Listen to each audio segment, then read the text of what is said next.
I'm here. Hello, I'm just Phoenix. I'm feeding the baby, so I don't want y'all to get That's fair. Oh, the other information.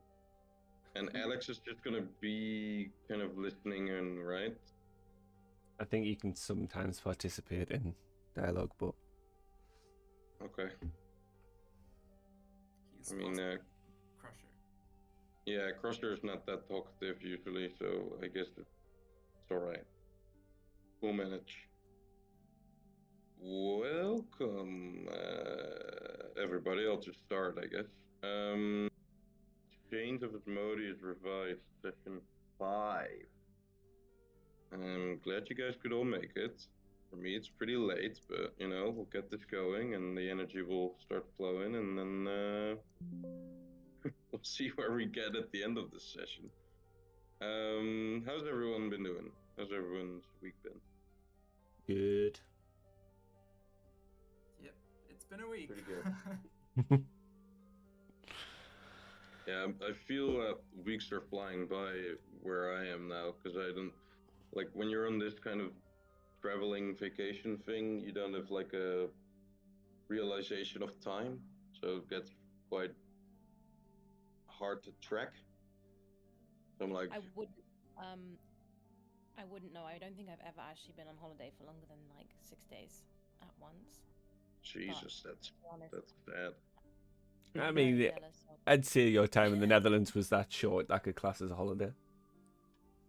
I mean, it was a year, and I mean, I was working, so I don't really think I would consider it a holiday. Yeah, I'd class that as a holiday.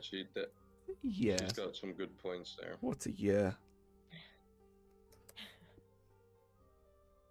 I don't know.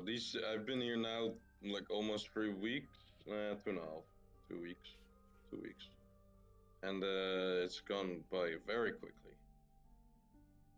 In my experience, but I'm having fun. All that matters. Yeah, there we go. For the ones that are watching via stream or watching the VOD later on YouTube, this is a campaign that contains sometimes some serious stuff. We have not gotten to the hells yet, but there is a lot of things that could revert to that, and other kinds of things that might trigger some people. So if you're feeling at risk of any of that, whatever that may be, and you're suspecting this might not be your cup of tea, then click off now. If you're into devil fantasy, whatever comes looking at that, and just want to watch some cool D&D gameplay, then keep watching. With that out of the way, is everyone ready to begin? Would have been awkward if I hadn't gone live yet, wouldn't it? Yeah, but I know you're very well prepared. Right? Yeah. We've gone live, Yeah, right? we're live, yeah. There you go. Let's roll 1d500. 290. Alex, please. Can you? At least type it out, if you can. Yeah. Give it to us in Morse code. That's funny you say that. In a campaign I'm playing in, there's been some things like containing Morse code that we have to figure out. That's cool. I haven't used Morse code in about 15 years. You can used it relearn it. Yeah, I could relearn it. Why did you use it yesterday? Yeah, that's curious. Actually, just reading someone's tattoo, they had it just said time, and it took me about, well, funnily enough, quite a bit of time to work out. I'm going to actually get a Morse code tattoo. That's very weird. Really? Yeah. What kind? What's it gonna say? I don't know exactly what it's going to say yet, but I stumbled across an artist on Instagram who does different ideas and stuff, and it's a Morse code tattoo that's like based on like surviving the past kind of thing. Like it's like Morse code tattoos for people who've been through a lot. and I haven't quite found out which phrase I want to use yet, but it's a very nice design, and it's going to go on the back of my neck. Nice. Cool. It'll be like a QR code. 17-year-old emo James is so happy right now. Where are I'm, you? like, yeah. I was at a hostel this last week. We were doing my diver's advance with a friend of mine, and we were staying in a hostel that was kind of like a party hostel. We weren't there much because we were diving all day, but the like few times we were there was like always someone getting tattooed. Like, and they would be just like, it would be like a common room with like a swimming pool as well, and people would just be drinking and chilling and whatever. And then on the side there would just be someone laying and someone would be just tattooing them. Yes, It because was like, that sounds not dangerous at all for the tattoo. that's what What's I was that? thinking. I was You like, loaded up on Jesus. liquor, you pissed out your mind? Yeah, let's go and get a Yeah. tattoo in an unsterilized area next to chlorine. Yeah. This, I was like, Jesus, it's so casual. People are like getting tattoos like they're like stickers. It's crazy. I didn't get one. I don't have tattoos, and I don't know if I ever am gonna get one. I would make a tattoo, or I would get a tattoo because it has meaning, but I don't know if there's anything that I like know to be so meaningful that I would have it on my body forever. Get a cassouffle. You're overthinking it. You're overthinking it, mate. I just saw a leopard and I was like, that's pretty Yeah. nice. That's the thing. Just get whatever you feel like. Like most of my Yeah, but I tattoos, wouldn't in fact, get it because I find it nice to look at. I would have wanted to have some meaning. yeah, I get don't that. think Like, it was, though, because ultimately I feel like a lot of my I mean, I've got a couple that might have more meaning to them, but a lot of them are more about the period of time in my life that I got them, so they do have meaning because like Yeah, that's it's interesting. it's still like a memory, so I still and people always say like, oh, you might regret it later down the line, but I can say, I mean, okay, it's been 5 years, I'd say, since I got my first tattoo, and I've like none of them, I don't regret any of them, so. Yes, that's good. Yeah, that's an interesting way of looking at it, I guess. Just by like making it a time thing instead of like a meaning for the rest of your future life, but more like a thing to look back at. Well, yeah, because I mean, realistically, do you know that for certain that something that means a lot to you now is going to matter to you 10 years in the Yeah, future? that's what I'm afraid of. That's why I'm not getting. That's why I don't have a tattoo yet. I mean, I can answer Like, I don't know what the fuck I could pick that would be guaranteed to have meaning for the rest of my life. all my tattoos have meaning, and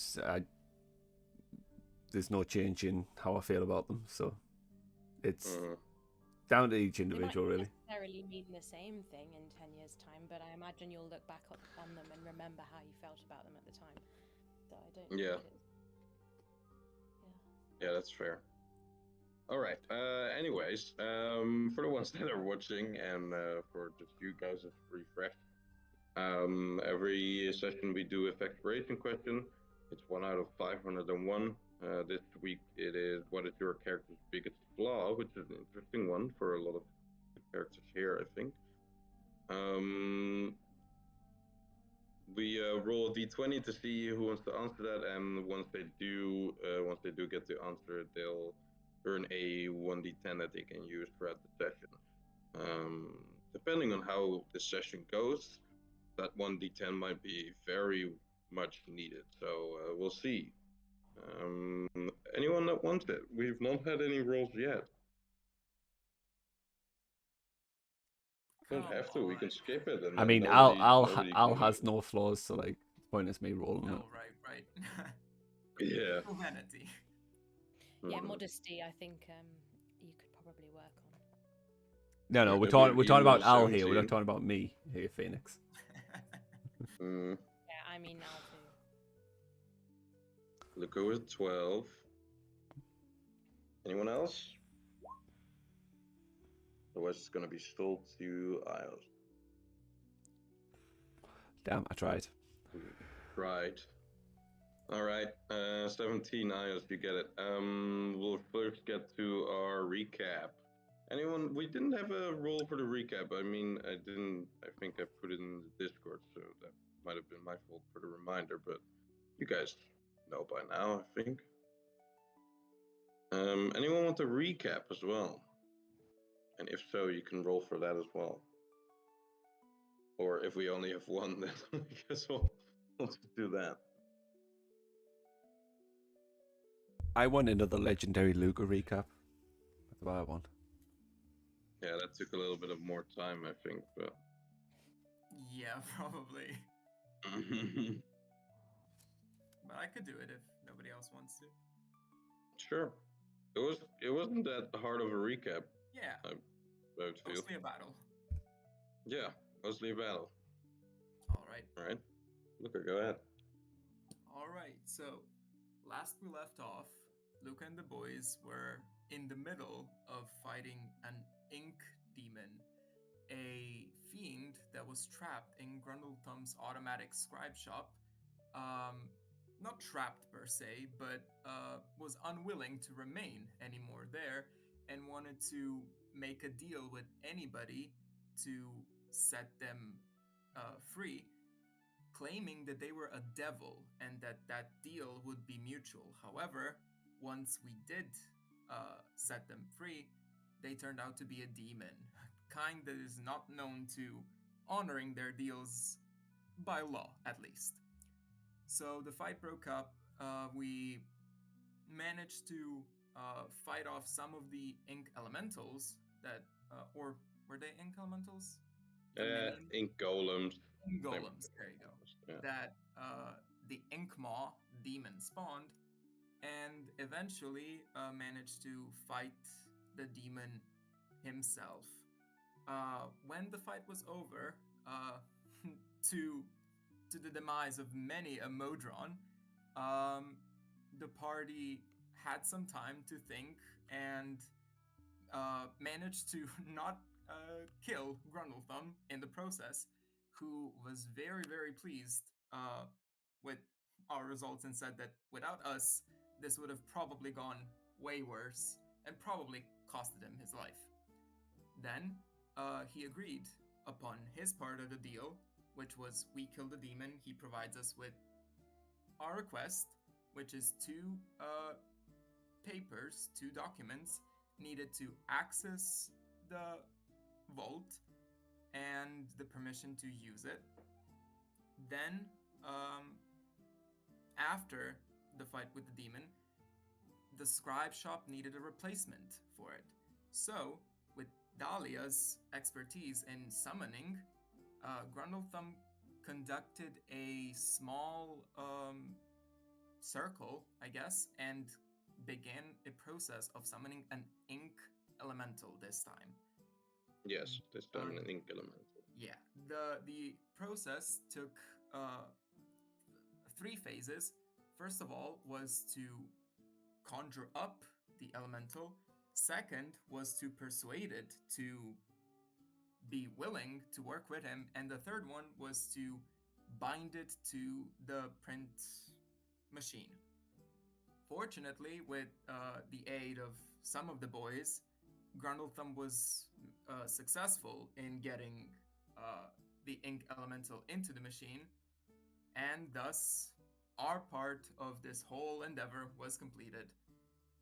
Then he told us that it'll take him some time to get things running in order, and at least until tonight to finish the 2 of our papers. However, the boys decided to tell Grundlethumb to specialize first and foremost into the one that grants us access into the bank, so the first of the 2.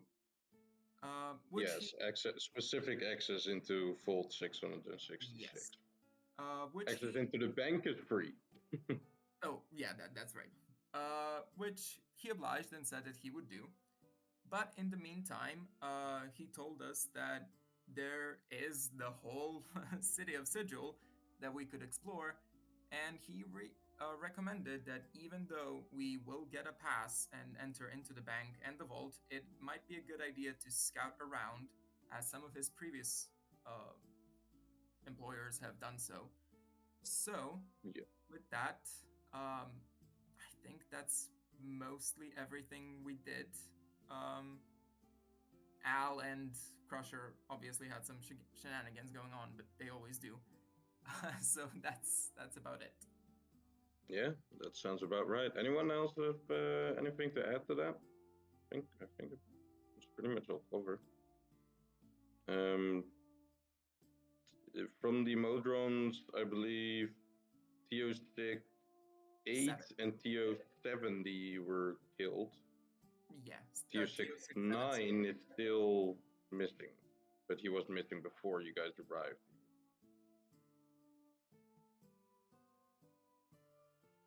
Yeah, I believe is correct. Yes, TO67 is the only one that survived on 2 HP.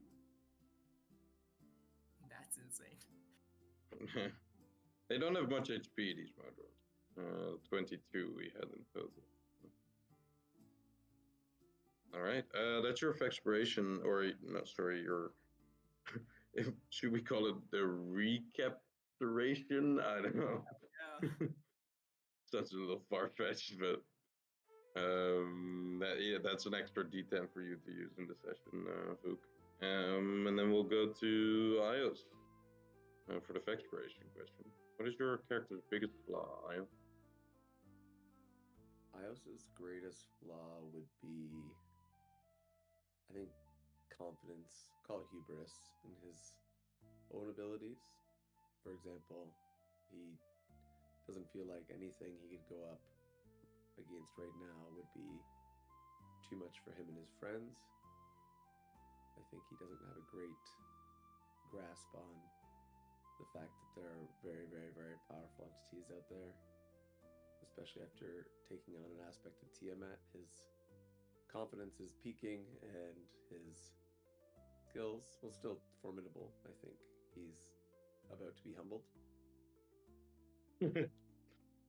Why do you have that feeling? I mean, it's not like it's nothing, killing an aspect of Tiamat. Yeah, so Ios doesn't think he'll be humbled. Ian thinks Ios will be humbled soon. Yeah. It's pretty much getting up there in terms of like accomplishments, at least on the material plane. That's the thing. Material plane is like the beginning league, I guess, and then afterwards you go to the outer planes or any other plane, really, and then it becomes a little bit more, a little bit more of a other league, I guess.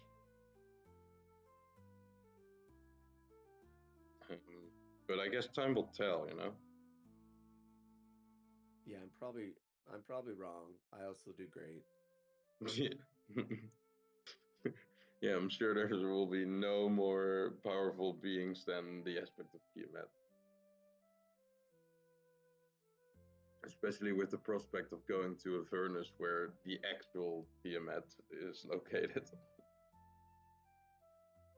Yeah, let's not think about that. Yeah. Let's first get to this bank. All right, you take your expiration as well, and with that, I think it's time to start the session.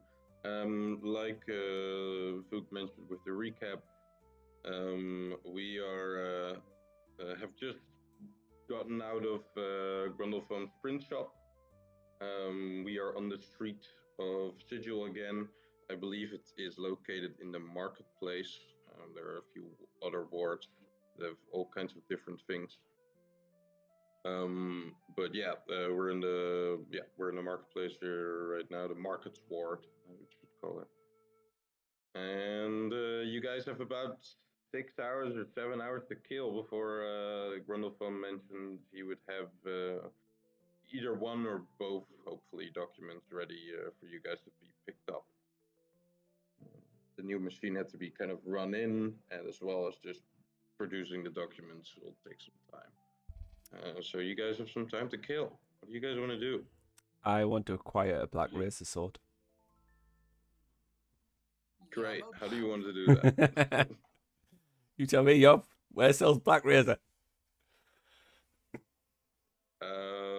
Well, the city of Sigil is the place where everything is able to be gotten, if that's a good sentence. If there's anything you want in this multiverse, in this multiplanar existence, then Sigil is kind of your best bet, at least if you don't know where to start. Give me 50 gold and I'll give you an idea where it is. Yeah, 50 gold. that's how party dynamic should be. I mean, I'm rich, but like, I need all my money for the Black Razor. Who says you need to buy it? I'm not about to Can we piss wait? off devils. money. If we go Just to give the me market- 2 levels throughout the whole party, and then we'll be good. It's not a fair deal, yup. No, no, it isn't. Yep, can we go to the But market? yeah, I mean, what do you guys want to do? Is there anything in particular you want to go to, or go back to? Want to visit? Want to search for any items, any people? Dalia, do you know of a weaponsmith or a place where we might find some charms that could help us in the hells?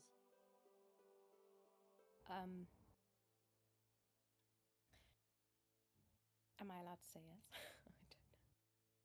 I don't know. If you want to see if you know any of this, then roll me probably a history check, I would say. Okay. I mean, if I know like where there is a like in terms of location, but don't necessarily know anything about it, right? Because Yeah, you're rolling to see if you know any of these places. because part of my thing is like I remember, like I pretty much remember everywhere that I go and everything that I see. As your like feature of your background or something. Yeah. Okay. Can you put that in the chat if you have it on features? Yes. Hang on.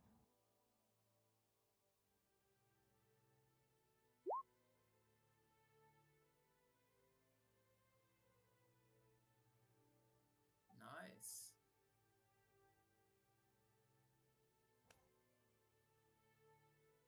I guess it's more of a kind of like. Yeah, it's more like a survival thing, I guess. General layout, it says, which will help you, but it's not like anything is like, it's not like a photographic memory of the whole city, right? Well, yeah, I guess that's impossible anyway because sigil changes, doesn't it? So. Yeah, true. That too. Okay. So It's not like it's not like the city of Sigil is like where it changes just every day, right? Where it's never you know where something is, but it is such a vast metropolis and always like expanding or adjusting or whatever. So yeah. it what could be a place that is at this place in the city in like a few days, it could be somewhere else, especially if it's only connected by portals and that sort of thing, which a lot of them are as well. Yeah. But roll me a history check, and then we'll see what you can find. If at all possible, could I maybe give her advantage or something? Well, never mind. I mean, a She 19 is good. Yeah.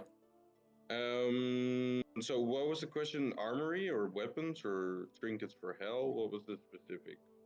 I think weaponsmith. I think is that. Yeah, an armory and magic baubles, things we might use. All right. So in the ladies' ward, which is the kind of highest ward of the city, you have the armory, which is property of the Doomed Guard. and it is kind of the well, it serves as a prison as well as a fort. The Fort of Doom is within the armory as well. It dominates the first floor of the armory, and it is open to the public. Lots of mercenaries and traders of weapons and armor go there. Phasers, fire elementals, devils, dwarves, all kinds of creatures interested in that kind of thing. Some have free tea as well. Ooh. Okay, that sounds like a good shout then to head there. Yeah, and pretty much all kinds of either just mundane but very well crafted weapons or armor are bought there. Like think you're like +1, +2, or you might even find a +3 weapon there if you're very lucky, or armor, to a price, of course. But also all kinds of magic items are found there as well.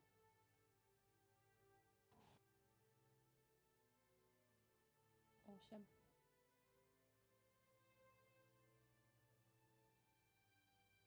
All So right. there you go. So what do you say? Here we go shopping. And we all jump in the air freeze frame.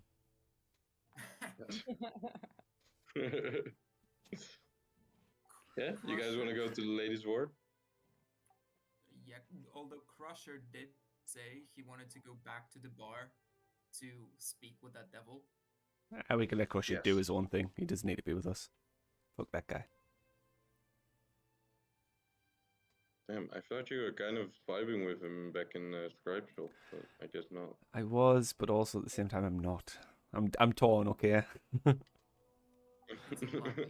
I want to like him, but Papa Lukka says no.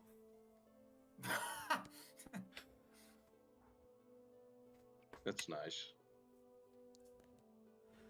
Well, I personally am very intrigued by Ladies' Ward, so.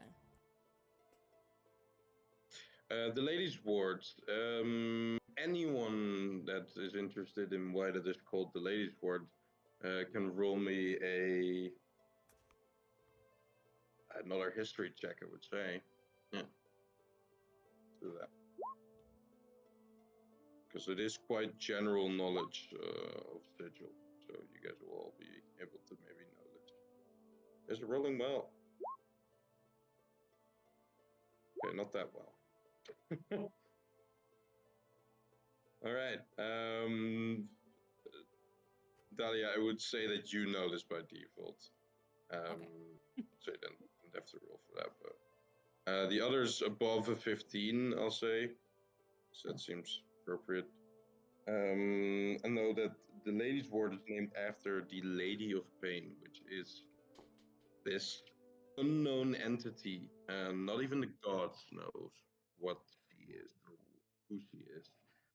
But she is the one true ruler of Sigil.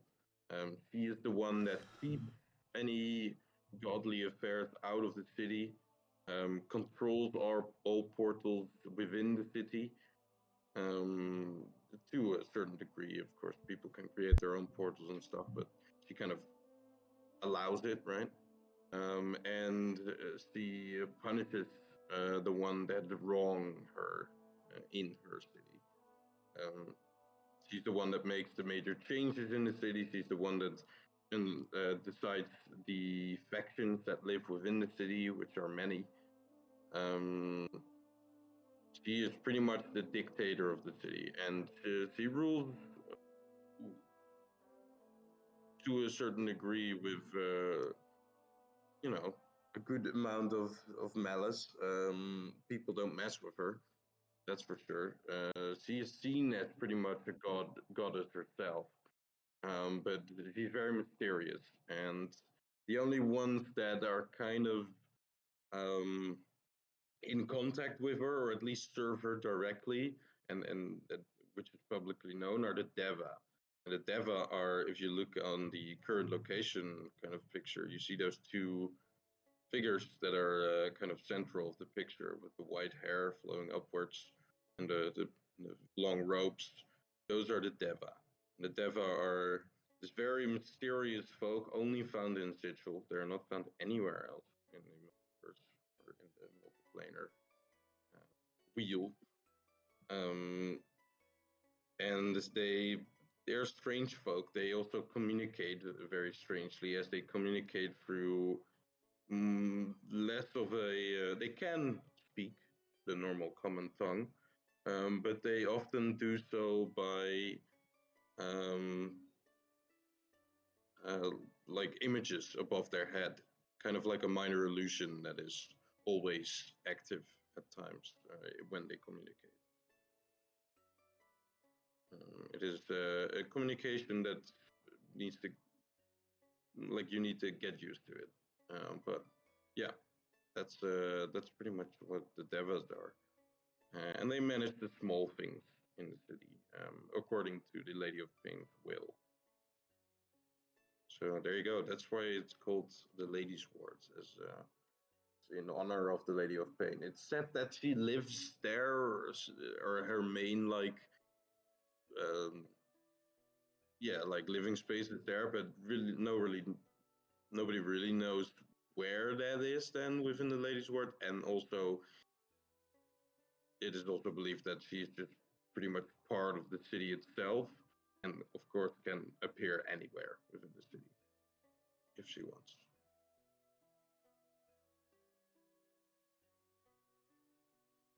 So there you go.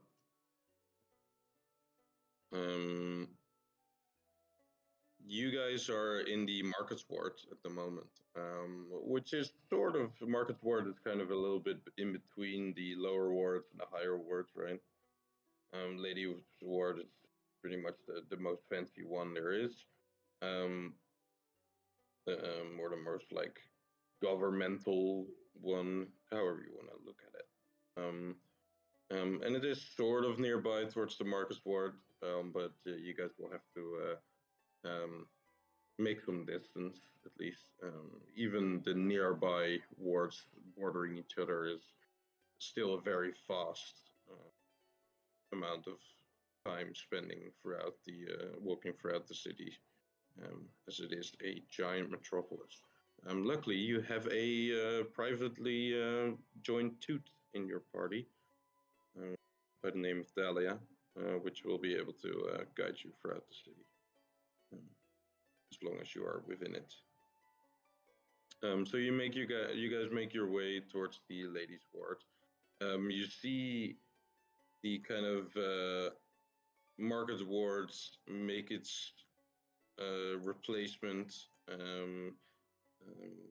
through the kind of architectural space that is within the Markets Ward. More of a hectic kind of vibe. It replaces itself for the Cleric's Ward, which you'll have to pass through before you get to the Ladies' Ward.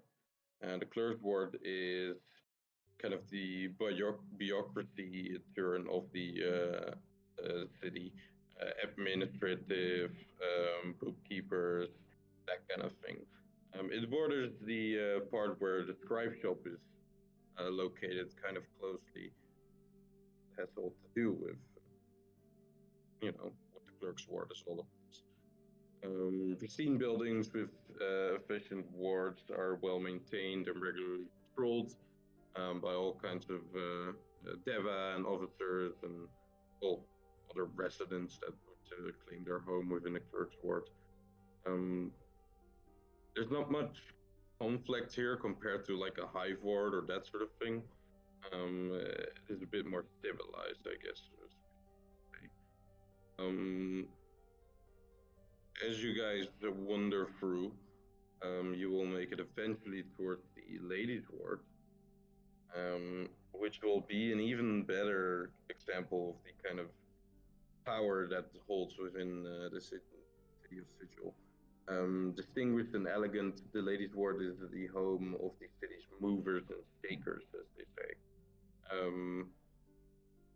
The Ladies' Ward epitomizes the wealth and influence of their inhabitants.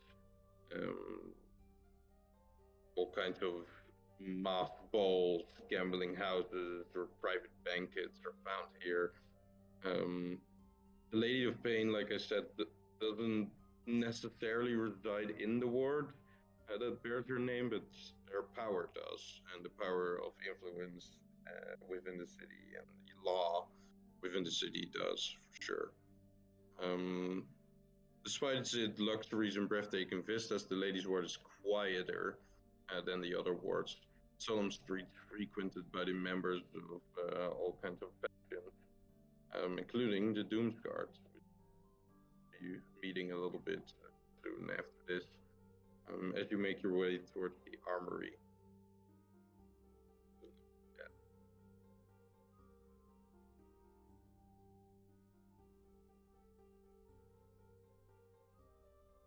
All right, there you go.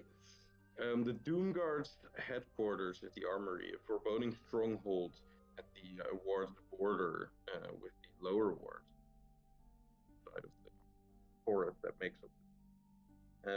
Deliberately grown razor vine creeps along the structure's blades, balconies, and lower walls, deterring thieves or any other folk who seek to steal the weapons within. Heavy metal gates bar its few windows. A relief of a menacing horned skull, the faction's symbol of the Doomsguard, hangs out over the main entrance within.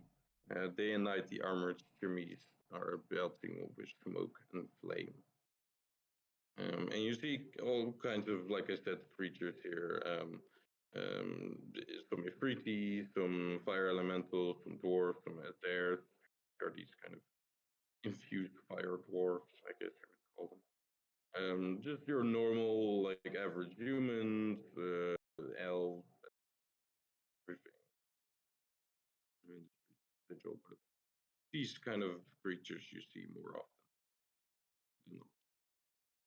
often. You stand before the entrance. Like I said, it is open to the public, the main entrance, where the Court of Doom, kind of the production line of the weapons and armor, as well as the shop area, I guess, is located. What do you guys want to do? All right. So, is there a list of things we're looking for? Of course, I mean, if we see something in there and we like it, of course we're gonna try and get it. But maybe to save some time, is there something that all of y'all are looking for right now? Weapons to destroy our enemies. Yeah, that's kind of broad. Weapons to destroy our enemies. Why do I try? Dalia, do you maybe have some experience with people working in there? Do you maybe know what kind of things they stock? um, what do I need to roll for that? You can decide yourself, but you are a druid. Usually the metal kind of things don't attract you that much. In my games, druids can wear metal and that sort of thing. It's like by default, it's not a thing that druids can do, but Yeah, okay, yeah. but you know, it's your character. If you think you would have ever visited this armory, then you can say you have. I mean, I have a feeling I probably would have visited before, but I don't think I would have necessarily had any interest in like the weapons or like the armory. Sure. Just as a toot, I guess you would be at least have guided some people here, right? In your times working. Yeah, like might have spoken to someone. Yeah. Maybe I like know somebody there, like the bare minimum. But yeah, that's probably it. Mm-hmm. You know a bit about the Doomsguard, if you want to go that route. You know that any faction's leader within the city of Sigil is called a factol. Factol. And from the Doomsguard, it's a fellow called Serin, Serin of the Harmonium. And he is a very interesting looking fella. Very much in theme with the armory itself. I'll send a picture here quickly into the general chat of the Discord, but you can definitely see why he's appropriately the factor of the faction. He looks wow. like Dwayne Johnson. Yeah, he does. I didn't catch that. Yeah, but yeah, fair. That's he looks a little bit like it. Yeah. And yeah, he's the leader. You've not spoken to him directly, but that's the one person you pretty much that is definitely within this place. Okie dokie. Well, is he visible from where we are now? No, probably not. You are still standing outside the armory here, but like I said, it's a little bit more quiet than the wards you have been to so far. There are definitely creatures around, but it's definitely not as busy. It's kind of weird because it's a lot more spacious. Like think like these very old Roman streets, right, where it's like a very wide like pavement and that sort of thing, sidewalk, but there's not too many people around or creatures around, I would say. So it gives this kind of eerie, little bit of a empty feeling within the ladies' ward. Okay. And the ones that are around are minding mostly their own business.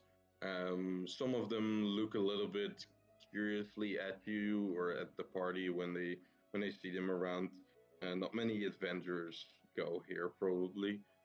Some do, of course. Armory and like weapons is a interest of any active party of adventurers, but it's a little bit less of a like the Marcus Ward is a good place for that as well. This one is too, but yeah. Okay. I guess it would probably be an idea to wander inside and see if our friend or my friend Saren is in there, if he's the only person I know. Well, you don't know him personally. You just know of him. Okay. When you trained to be a toots in the city and kind of got interested in and got that job, like started doing that job, you just learned pretty much every leader of like the factions, every factal, right? Just to just to be able to inform the ones that you were guiding through the city, kind of like a tourist guide where it's like, oh yeah, this is this guy lived here or whatever, or he is the leader of this, like a general information kind of thing. So can I just pass that information over to Lukka then? Yeah, sure. Yeah. Alrighty. Well then, I guess we better go in. All right. You enter within the armory, and it is definitely a place of forgery, as in forging the armor and weapons within. You see that mostly consisting, the first floor consists out of just all kinds of different types of forges, ranging from sizes to like your village forge, to massive dwarven forges that like are being fueled by the breath of what seems to be red dragons, working together with different creatures to forge all kinds of different insanely hot metals into these armors or weapons. Like I said, different Ifriti and fire elementals are doing the same thing.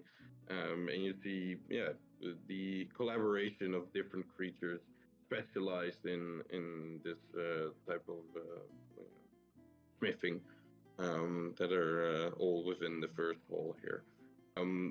However, all is kind of dwarfed by this giant forge at the back of the first floor here.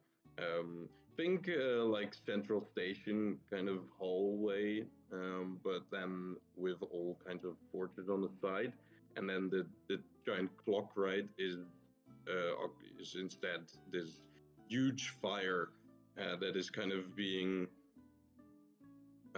fueled and funneled into a anvil that's kind of rests above it. The anvil is clearly or currently being occupied by what seems to be a giant red Ifriti,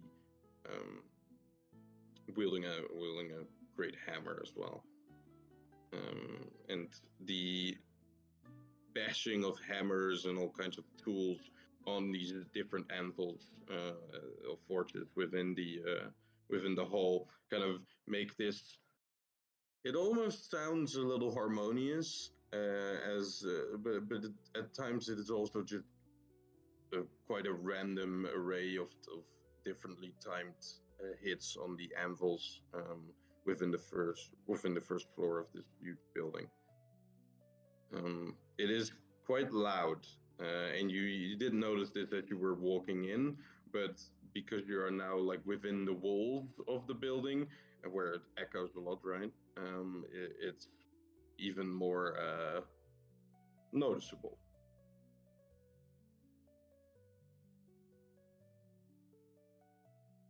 What do you guys do?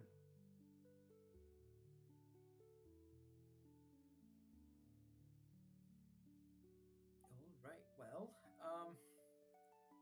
it seems more of a production site than a merchandise site. But I'm sure we can find somebody who can point us where we can talk to somebody who can offer us a menu, I suppose. Maybe straight to the faction leader. Or we could do that.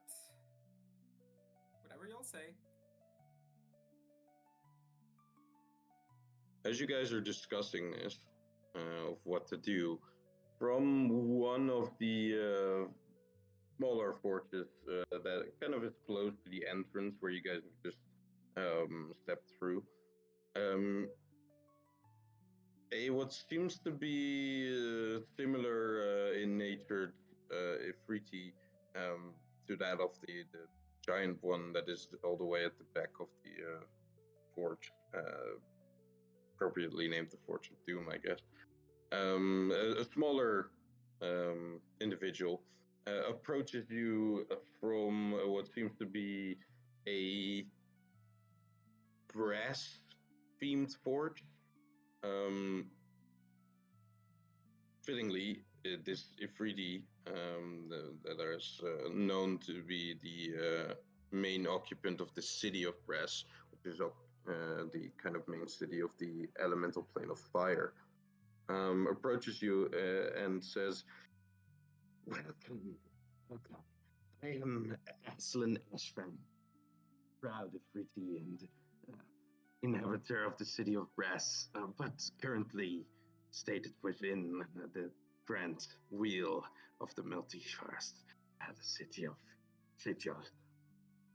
I've been looking forward to some new clients, and I see that a party of adventurers, or know that a party of adventurers is always in need of new weapons or armor. Aslan is the name. Again, pleased to meet you." As he kind of does this, he does a bow in a sort of a nonchalant way, as he kind of lifts his head down and then lifts it up, still in this bow position, kind of looking at you eagerly, pupils darting from one to the next party member. Pleasure. Well, I think you've just found what you were looking for. Um, we indeed are in need of some equipment. That's good to hear.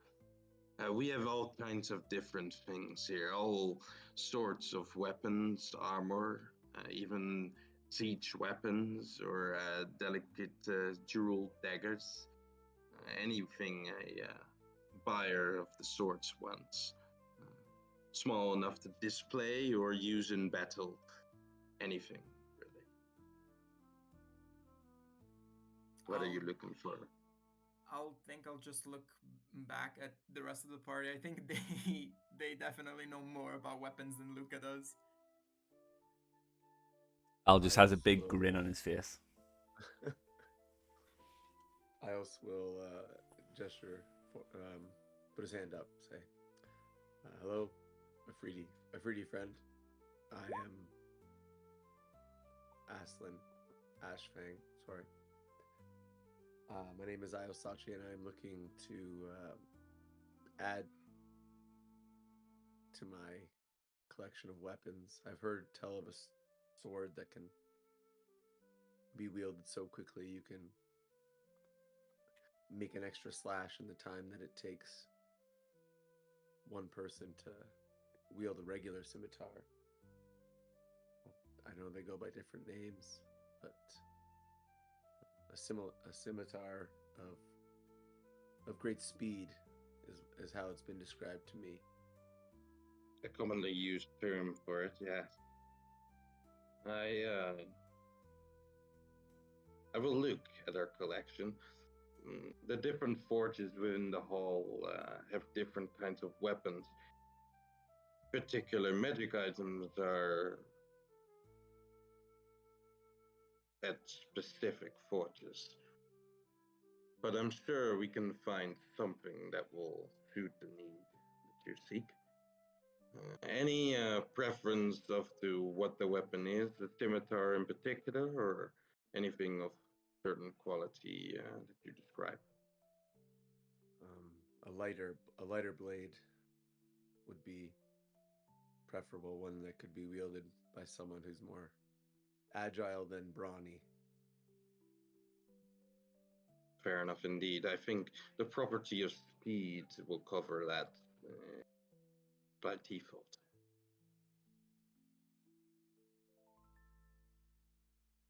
Anything else from our brave adventurers? She again darts around his pupils, looking at you. Just You see that show me your finest and most rare items you have. you are just in a general mood to spend something. Then that Yep. is what I'd like to hear. As he comes back, or he turns around, he walks a little bit back to the forge that he originated from, that brass one, to the left of the entrance, I guess. He comes back with a list that seems to be describing a good amount of weapons and armor, all kinds, different kinds. Um, in terms of the mechanical purpose of it, there are here weapons of +1, +2, and even some of +3. What we'll do, because I don't have like a huge list here that just describes all kinds of weapons or magic weapons or that sort of thing. If you guys want any specific ones of just the normal kind, +1, +2, +3, in armor or weapons, then we'll roll for them to see what the chances are of them being there. The chances being smaller as they go up in +1, +2, +3. +1 is probably doable for anything you want, really, in terms of armor or weapons. +2 becomes a little rare, and then +3 is a smaller chance, even still. For magic items, there is a horde of kind of different magic weapons and armor. But anything that you want to have specifically is probably there, as long as it's not like an artifact or probably legendary. But anything like very rare or lower than that, there's a good chance it's here. Um, especially if there's like different variants of it, right? There's like a hammer of it or like a sword of it, and then with like the title in front of it, then yeah, they'll probably have it. So if you have any specific in mind, then now's your chance, I guess, to ask for it. You know what I want, but it's legendary, so he's not going to have it. I said artifacts not, legendary probably not. What do I have to roll? What's the black razor, right? You want? Yeah. Just ask him. D100. No, but you said I need to roll to see if he had it right. No, I said the chance is going to be lower, but okay. I didn't say anything about rolling it.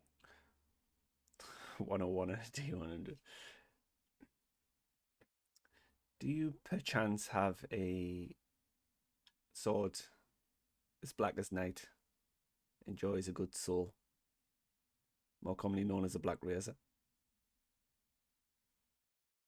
A black razor. Or the black razor?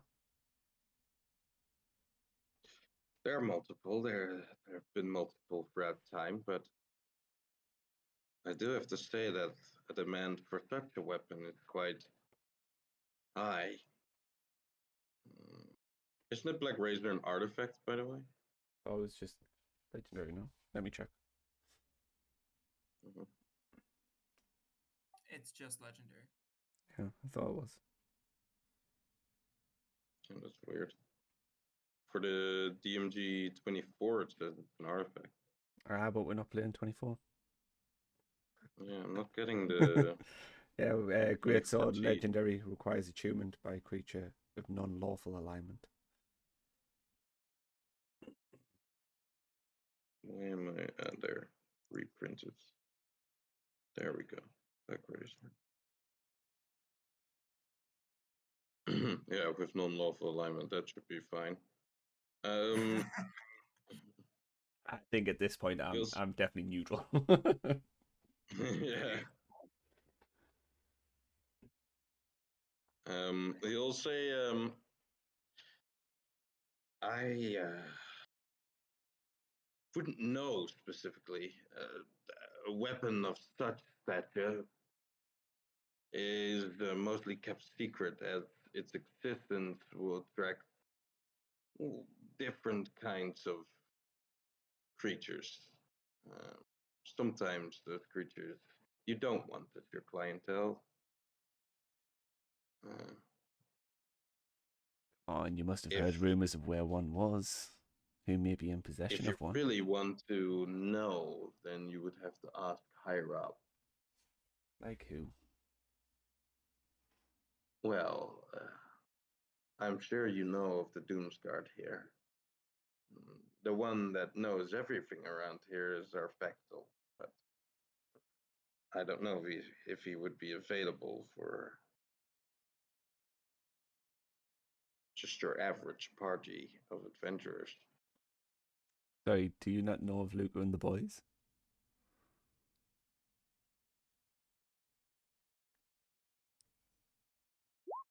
Stunned silence. No. Stunned silence. Oh my god, it's Lukka and the boys! No. I'm sorry I don't. Our feet must not have reached this part of the realm. I guess not. Any accomplishments I would need to know? Oh, just defeating Tiamat. Minor things. Shh, Lukka, shush. Defeating the chromatic queen of dragons. Yeah. That is quite a feat indeed. It's just what we did on our off time. It's not even what we normally do, That was just a small league, some would say. If you defeated her, then surely there would be a weapon of that power within her horde. But we didn't defeat her at a lair. She came to us. We kicked her ass, sent her packing. The whole thing. All right, I'll believe your tongue. I don't know if our Fectal would have known your stories, but if they are true, then I'm sure he would be eager to listen to them. Serin is found near the actual Horde of Doom, the giant one in the back of the room. Okay, thank you. He sometimes smiths on it himself, but at the moment it is being occupied by one of my folk. He is a right hand of the Fectal, though, and he would know where he is at the moment. If you want to acquire the information of your... Before he finishes his sentence, Al just walks out and looks down the hall. Eager to buy his black razor, I guess. Any of you want anything from my list?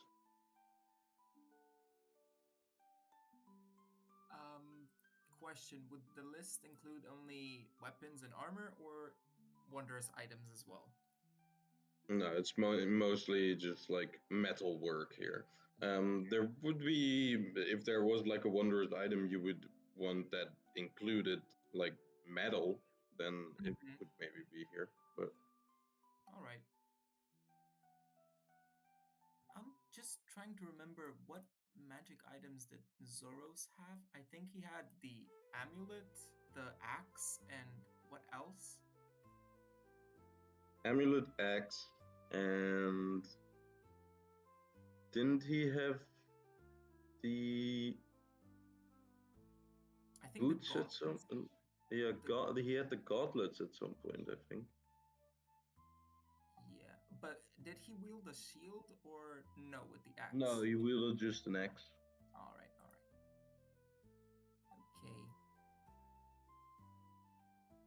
Okay. Aston, I have another question. I know it's not steel or brass, but many paladins have talked about a sunblade.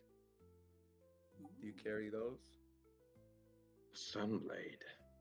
Now that indeed is a interesting request. I will check in. Give me just a minute, and I will come back to you with the answer. And you see him kind of roll up his scroll that is containing the list. As you were scanning through it, you didn't see anything about a sunblade, but he will go and walk towards what seems to be a fort that houses more of a ethereal kind of look. It is a few forts down the list here, or down the row. And on it you see not a 3T or a fire elemental, but what seems to be a giant gray man. It's not a stone giant, but you're not sure what it is. It is, like I said, giant. It is at least like 15 feet tall, probably close to 20. But you don't know exactly, you've never seen a creature like this. It seems like a giant Atomar, but without wings or without like the glowing eyes or that sort of thing. Just gray skin and quite of this elegant look, only in bigger proportions. And he's smithing away at the anvil that he occupies. As the Afriti approaches, you see them talking for a small amount, and then he looks towards your direction, and I guess he waves you over, and a lot of you, I guess. Do you approach? Yep. Okay, as you walk up, a few of you follow, I'm assuming, but mainly you are the one that he waved over as he got informed by Aslan. I'm thinking of the fucking lion from Narnia every time I say Yeah, that. every time I say it, I'm like, This oh, is Liam actually what is in the source book I got. But yeah, okay. As you approach, you see Aslan kind of take a step forward, and he says, "This is the Grey One. He is from the Upper Plains. Nobody really knows this name, but everyone just calls him the Grey One. He doesn't speak, but he has informed me that he is, the proud owner of your sun sword that you want. Any negotiations will be held with him. If you excuse me, I'll go back to my own forge. Anything else of the interest Did will his be. list have a scimitar of speed? Yeah. The scimitar speed,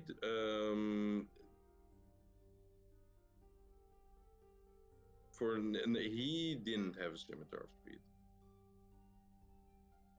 Okay, so there He isn't one didn't. in the forge. Okay, all right. No, not at the moment, I guess. All right. But the sun sword is something then that is indeed occupied. And you see now that the Grey One, who's kind of not, he has a kind face to him. He looks a bit. You can't really easily read his expressions, as it seems that his eyes are not glowing like an ASMR would, or like golden colored or that sort of thing, but they are, like the rest of his skin, pretty much a gray, opaque color, which makes it very hard to read his like body language and facial expression, especially with a skin like this, where it is almost empty of wrinkles, absent of wrinkles, I guess.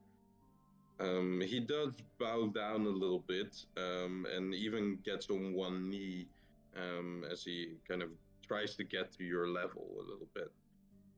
He then reaches from behind the forge itself, kind of arching over it, as kind of trying to grab something from beyond the shelf or something. It looks a little bit like it. And you see that within his hand he holds a hilt that seems to be of a goldish color. You're pretty sure this is not gold as in the gold metal, but it has this kind of similar color to it. The shine is a little bit more. It's a little bit more whitish, maybe, than normal gold. And as he holds it like in his hand, it begins to slowly glow from the hilt. It begins to slowly glow this golden white color that the hilt is made of. Only this is made of pure light. The blade that is beginning to form, and within the span of a few seconds, a lightsaber kind of like light forms. It's a bit more rough, a bit more like um, shapen, like the Kylo Ren kind of lightsaber, I guess, if you've ever seen those movies. But this golden kind of white color, and it's fitting within his hand, which means it's huge. But as he kind of brings it down to your level, he presents it in front of you, and it shrinks and shrinks to a point where it is wieldable by a creature of your size. In his head, I'm gonna ask if I could wield it as a test to see how it feels. That's exactly what he kind of nods, and you see that he is holding it still in his hand. It has grown now to a size where you can wield it, which makes it about as big as one of his fingers. But yeah, he seems to be fine with your proposal. Okay, and I also will proceed to run through some blade maneuvers. As you begin to wield it, it is very light. As pretty much the only thing that has weight to it is the hilt of it. The blade itself is made of pure like radiant energy, and thereby has not a real weight to it. It feels different to Zephyr, as the balance is very different as well, given that the weight is not distributed between the blade and the hilt, but only the hilt. So it takes some getting used to, but it's at least very light and very flexible. You can wield it like any true rogue kind of dexterous-based character would be able to want to wield a sword like this. Okay, and in the Grey One's head again, I'll introduce myself as Ayosachi, and we are. He'll just nod and smile, and as he smiles, you can see that beyond his teeth, that he now opens up a little bit, you don't see a tongue. Okay. And our party of adventurers are headed to the Hells. This sword could be invaluable for me, and your craftsmanship is amazing, and I was hoping to acquire it. He nods again and smiles. What do you ask for it? You see that he now grabs what seems to be a sort of staff made of the same kind of gold that the held is made out of. As he grabs the staff, he begins to kind of wave it around like like the break that Disney, like the Disney Channel would do. Like, this is Disney Channel, that sort of thing. And he makes a number within the air, and as he kind of waves this wand around, it leaves this kind of golden light that makes up the numbers that make up the price for the weapon. And as it does, you can read that it spells out 1,590 gold.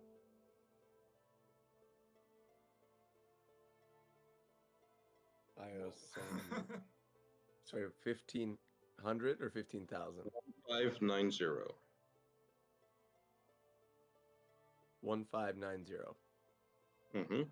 Okay, I have all of my gold from previous adventures, so I have that in funds, but I don't want me spending all this money on a sword to put anyone else out. So I'm gonna talk to the group. Say this. I think this will be very valuable for me in the Hells, but is there anything else we need that isn't a black razor? Oh man. Ramius, that is also still with you, will say, do you, excuse me if I'm incorrect here, but do you not already have a blade that you're using and a shield? So Ramius, I know I haven't told you a lot about me, but there's an ancient dragon that lives in my sword, and I'm hoping that it will make its new home in this sword. And that is an interesting fact about you. I must admit that I heard some rumors about the one that hides in blades, but and that you might have it, if that's the correct term, but I didn't believe it so far. It's hard to imagine a great worm living within a blade, right? I'm sure you can understand. yes, and I think this might be overly optimistic, but if this blade is energy, then maybe Elden Sir could manifest himself a little bit more. Yeah, how would that work if he hides in blades, but there's no actual material blade? Would he hide in the hilt? The blade might be the dragon. I'm not sure, but when I was in its previous form, all parts of the blade were his lair, so I'm sure there's something to it.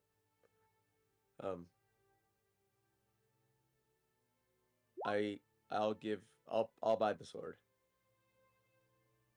Is there anything I can do to reduce this price, Gray One, or is he's been listening in on the conversation, and as he kind of looks at your blades that you currently have, he'll say, or he'll kind of just do the the finger gesture of like the trade.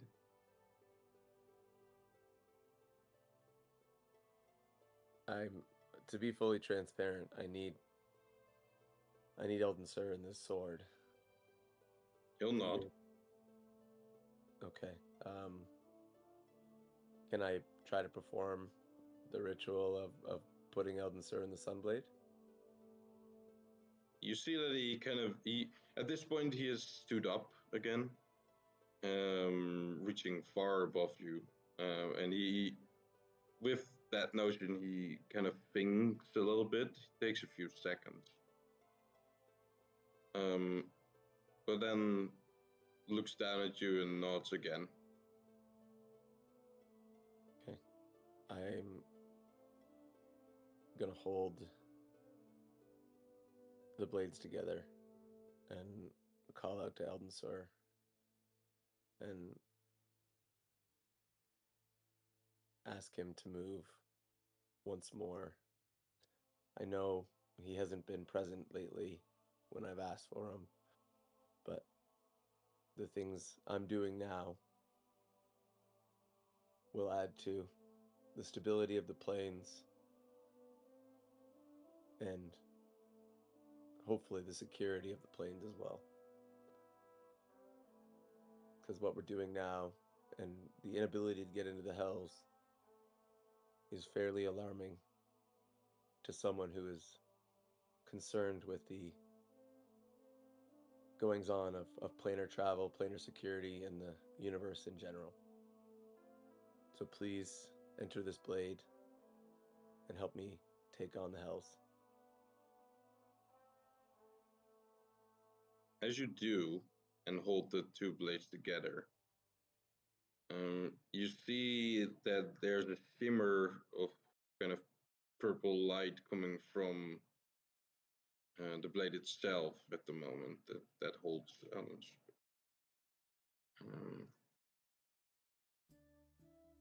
And as you try and request the transference of the two blades, Solace and the sunblade that you hold in your hand,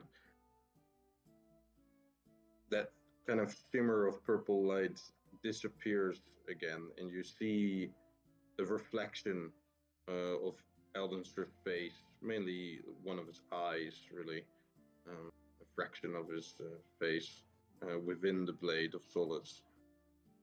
And then as you look within the radiant energy of the sunblade you hold in your hand, you realize that the blade that Eldenster needs to be occupying needs an actual physical blade to function. A sunblade is made out of energy. Although it cuts, it isn't able to occupy a creature of their stature. He hasn't bought it yet.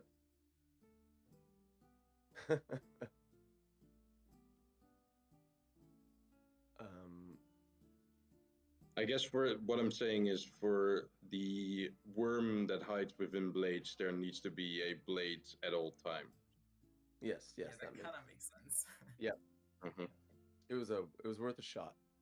Yeah, that it was worth a shot, but yeah, I thought of you trying to get like a sunblade, especially with the downtime session we had. Yep. And I was like, if it ever comes up, and I guess it came up, I'm like, I don't know if it makes sense for Elden Sword to be able to be in a Sunblade because, yeah, like I said, it's not a permanent blade. Yeah, that's fair. Mhm. Al wants me to buy the Black Razor, and use Elden Sword Yeah, on that. well, there would be some other, I think, worries with that one. Scimitar speed would probably work, but I guess that wouldn't is not present at the moment, or at least Yeah. not to your knowledge. That's fair. Okay. The Sunblade is still here though, and might be useful as at least a backup, or for the specific thing that you've encountered. Yeah, I think.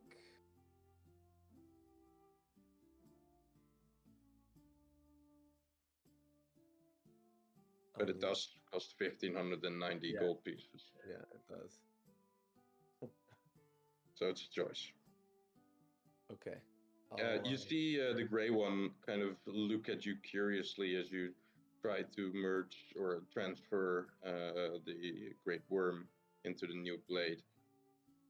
I'll tell him right now. I'll be like, the blade has to exist at all times for the worm to live in it. So unless you have a version of it where the blade is always out, then unfortunately I am probably going to have to pass on the sword.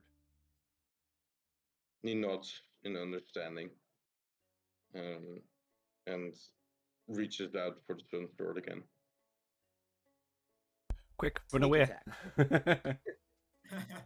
No, I'll hand it over to him, and I know where he is if I want to come back here before we leave. But yeah. Mm-hmm. He as he holds the stone sword again, it grows in his size. He puts it behind the forge again, but as he kind of puts it behind the forge again, he reaches for something else, and you can't really see what it is because the huge hands and the angle where you're standing is it hides it from your sight.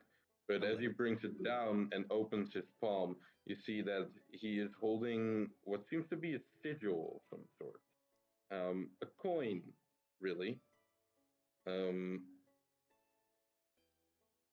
You see within his hand what seems to be a black coin, but this black coin is of interesting shape. It's a bit thicker than a normal gold piece, and a little bit bigger as well. And there are some like symbols and sigils on it that you can't really, you don't know them. The ridge of the or edge of the coin is also it's not very smooth. It's like it has small bumps along the radius of it. Can I ask what it is? And I'm not sure if he can actually. As you ask that question, he'll either hand it or lay it in front of you. Then get his staff again, and he'll kind of spell it out in the air and say, and it will say in golden light, which is kind of ironic for this particular coin, a soul coin. Hell yeah. And below that soul coin, as he heard you mentioning that you were trying to enter hell and that sort of stuff, he'll say, he'll spell below it, gift.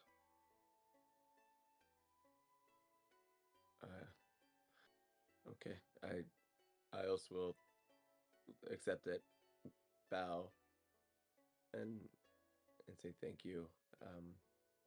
This is terrifying, but a gift that will be put to good use if need be. Sure thing. And I think I can share this as well with now everyone. There we go. So the soul coin. Yeah, this is also displayed on the title screen. And it does a whole lot of stuff here, which you can read through, but basically a soul coin is known as the health currency. And it is the health currency because it's able to carry a soul within the coin. This one currently doesn't have any soul in it, but it is able to house a soul when, when you would either kill or when there's another soul that is unoccupied or that sort of thing. Basically a Pokeball for souls.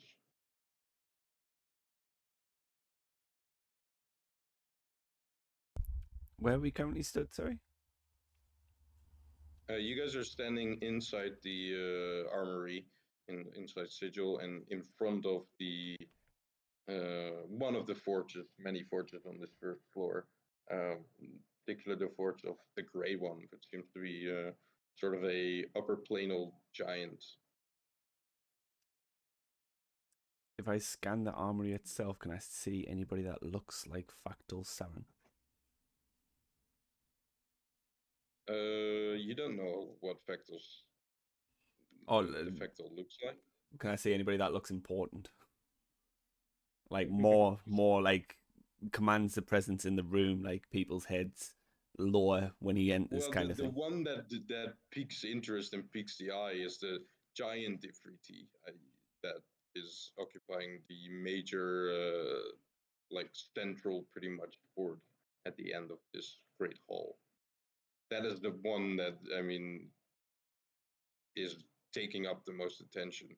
There's, given its sigil, there's all kinds of exotic creatures that are new to your eyes, at least. Yeah, that's pretty much the nature of this city of doors here, being this hub of like interplanal travel or outer plane travel. I'll take a slow But yeah, walk that to one that is giant E3D. Sure. And whilst I'm on my way, I just want to kind of like look at all the other kind of like areas and people and see what's going on, sort of thing. Okay. Anything anyone else wants to do while he's walking over there?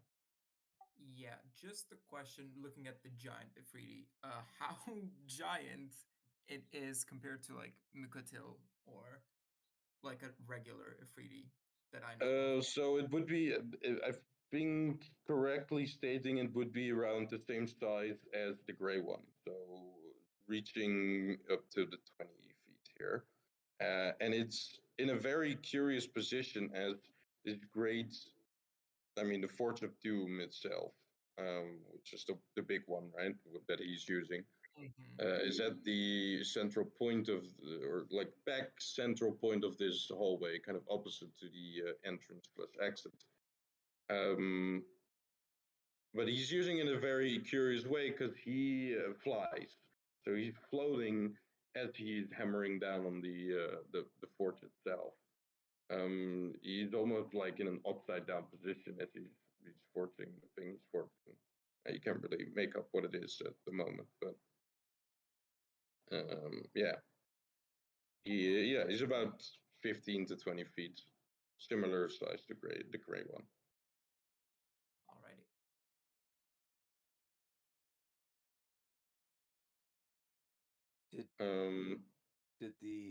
Okay. But yeah, Did go ahead. Aslan ask the large Afridi anything about his wares, or did he not talk to him? Or No, he has not mentioned it. He has only mentioned it that He is the right hand of the Factal, or one of his right hands. Okay. And thereby probably knows more about the whereabouts of items such as the Black Razor. If there were any, right? If there was a Black Razor, then he would know. All right. As once everybody's like done with browsing Aslan's shop and stuff like that, I'll just lean into him and just kind of whisper to him and just say, maybe even though we are so far not buying the Sunblade, maybe just if you could just do us a favor and keep a tab on it, maybe we'll come back at some point for it. If Well, the that's Sunblade possible. was the inventory of the gray one, not of Aslan. Yeah, the gray one. My bad. Yeah, no problem. Yeah, fair enough. The gray one will kind of look towards you now and nod, but he'll kind of make it kind of a concerned look and say, with his wand in the air, he'll spell out, "Can't promise, but try." Fair enough. I'll just nod and yeah, just give him a thumbs up. All right. Also, by the way, I said the soul coin didn't occupy a soul, but this one does, because pretty much all soul coins do. That's kind of their existence. And there are only few that don't consist of a soul within the soul coin. Okay, so we have a soul coin with a soul. Yes, a charged one, I guess you would say. Is it mine? Oh. I'm gonna make sure that's in Lukka's inventory. Well, I mean, there's a section about freeing a soul. I know where my in soul is, the, though, so it's fine. in the magic item itself. I don't think, for me at least, there's just like one line for the magic item. It just ends with the conclave coin blah, blah, of the Unmaker, and that's it. Oh, really? Yep. Oh no, you're talking about a different soul coin. Yeah, Talking about this one. I'm pretty sure the conclave coin is the coin that we got in our downtime. Yes, it's a specific one. That's why I'm saying the some are different. But I will say that the soul coin itself isn't shown in the magic items, the one that Yeah, we've just gotten. Oh, why Yeah, is it not showing? I'm clicking on show players, but here, I'll do because I this. only have that This one, and that one There we was go. online. Yeah, there we go. There it is. There we go. All right, thank you. Mm-hmm. Yeah, there's things about carrying soul coins, using a soul coin, freeing a soul, and of course the hellish currency, which I told you a little bit about before this.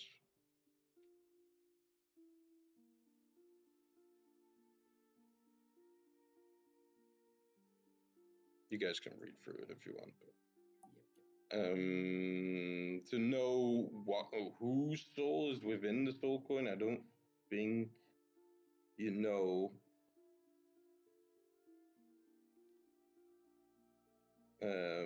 Just by holding it. You can telepathically ask the question. Yeah, you can ask it, or you can free it and find out. Yeah. Oh, the temptation to free that soul. Just of the first soul coin you get. It's Yeah. like, let's just see who it is. See what chaos we can bring about. The sad thing about soul coins is that at some point it just becomes a currency, right? So a lot of souls are just forgotten within the soul coins and spent centuries, if not millennia, within the same soul coin, just being passed around from vendor to vendor or devil to devil or both.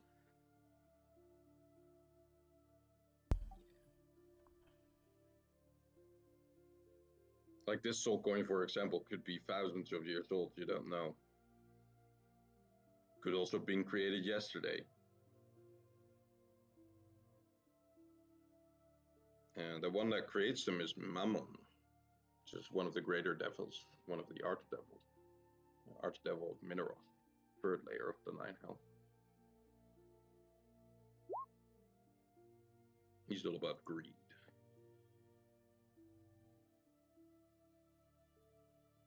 All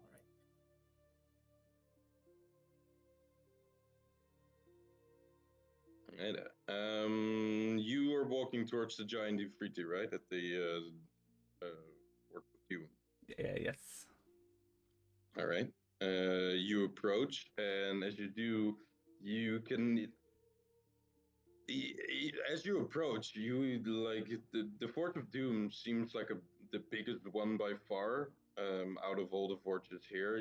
Now that you've been standing inside the hole for a bit, you've counted a little bit, and you would roughly think that there's about like maybe 30 or 40 different forges inside this great hole. Um, all with different kind of looks and aesthetics and different creatures operating them. But the biggest one, yeah, is the Forge of Doom. It seems to be made of this kind of mixture of metal. It's very weird because as you look towards it, you can sometimes see the glimpse of like maybe obsidian, and then it changes into gold, and then it changes into silver, even, or changes into infernal iron. There's all kinds of different metal that it seems to be merging and transitioning into between, as if this whole structure was made out of all these kinds of different metals.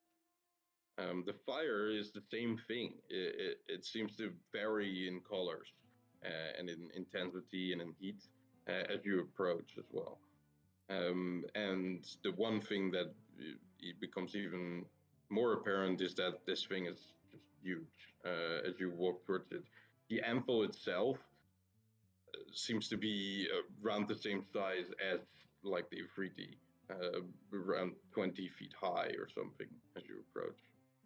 I'm just an ant to these people.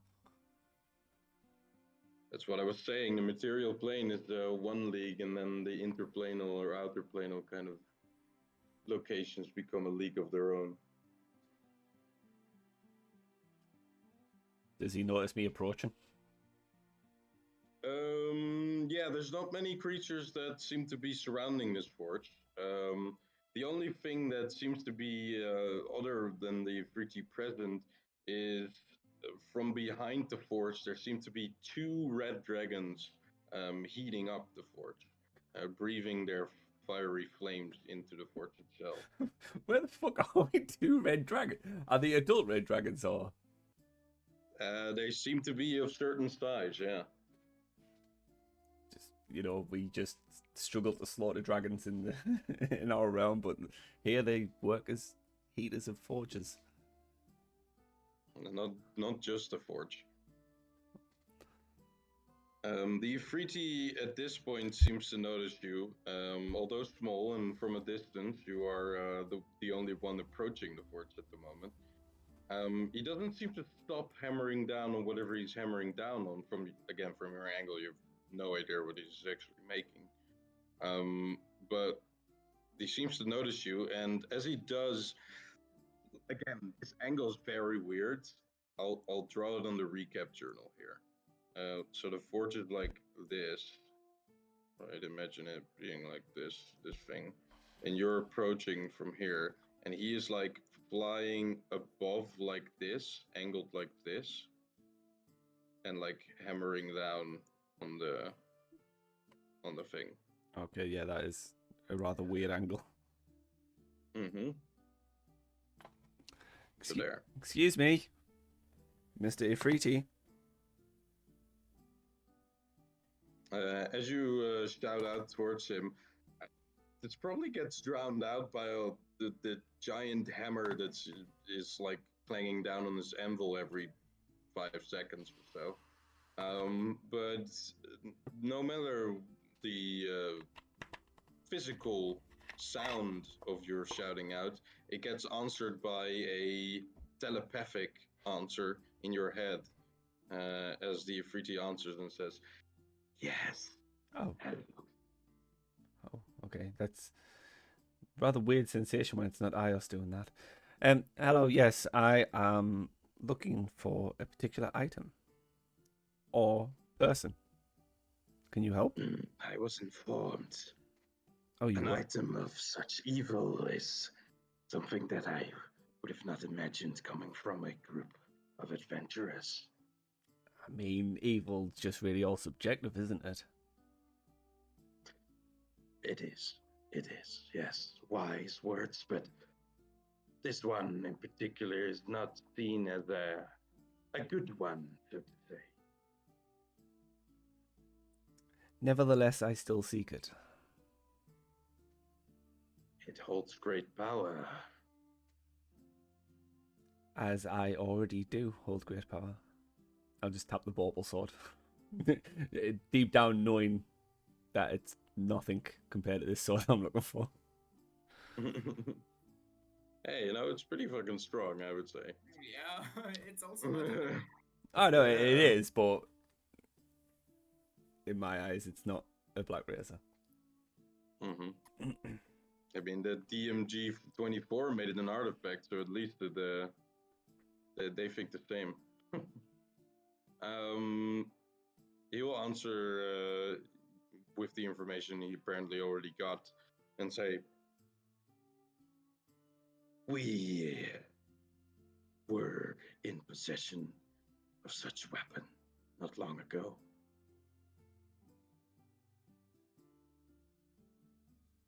Okay, and sorry, what do you mean by were? Did you sell it, or was it Well, you taken? see, it got sold.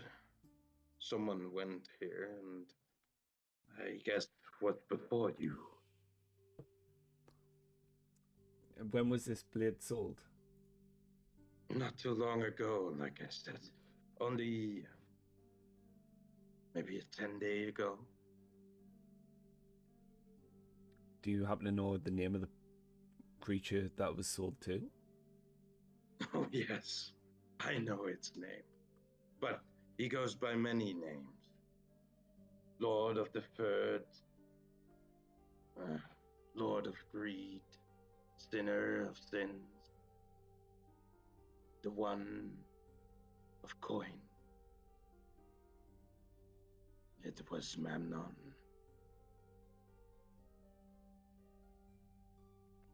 Or at least a representative of him. But my ears know many sources.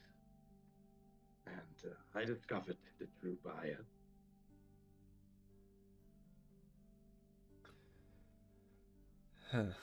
Well, that's problematic. It is indeed if you want it for yourself. So, But you know, sorry, go on. those devils, they always have interests at best heart. If you really want it, I'm sure Lord Memnon will be able to contact you, or he will find you. Now, obviously, you can tell I'm not from the Hells. Where would Partially. I find this Lord Manon? Well, he's in Menaros, of course, the lair that he houses and calls home. But he appears in many different ways and on many different planes. Not this one, as the Lady of Pain prohibits, but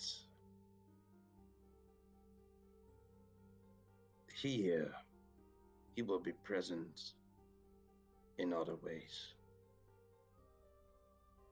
Like the one he sent here to buy the Black Razor.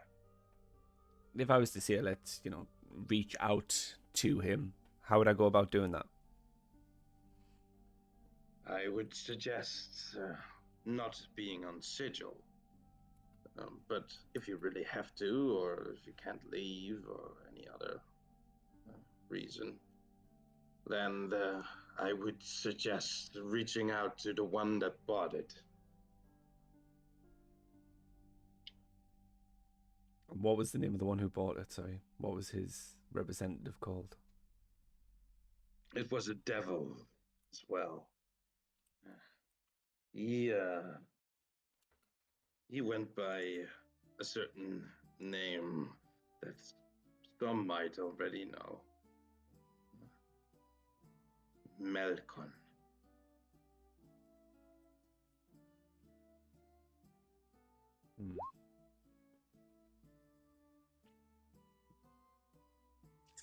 Melkon. A gilded devil, rare to see, especially among Sigil, but he had good reason to come and buy the Black Razor, he said. Now, It was a personal request of Memnon. now, it's my understanding that there are multiple forms of the Black Razor out there. Do you know of any others? Or is this the only one you know of? Currently, no. The Black Razor is true to have multiple, well, versions or types in its time, but they are still of legendary quality and rarity. Not many are in existence at the moment, or have ever been. Okay. This is all good information. So you said a devil called Melkon. Yes, buy a it. gilded devil.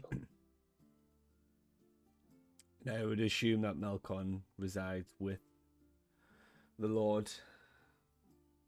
Oh no. No. He resides within Sigil. He is so to say, the representative of Memnon. Like I said, the Lady of Pain prohibits any archdevil of entering Sigil. So where does Melkon reside? Well, of course, in the most greedy place that you can imagine. Within Sigil, at least.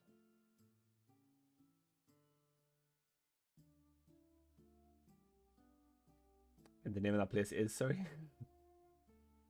I'm sure you Okay. can take a guess. I think it's a bank, Al. Yeah. A bank, sweetie? Your friends speak smart and truth. The Bank of Aberfar is where you seek him. Well, it's all coming together. All right. Yeah. Thank you for the information. It's almost like I made this campaign and prepped it.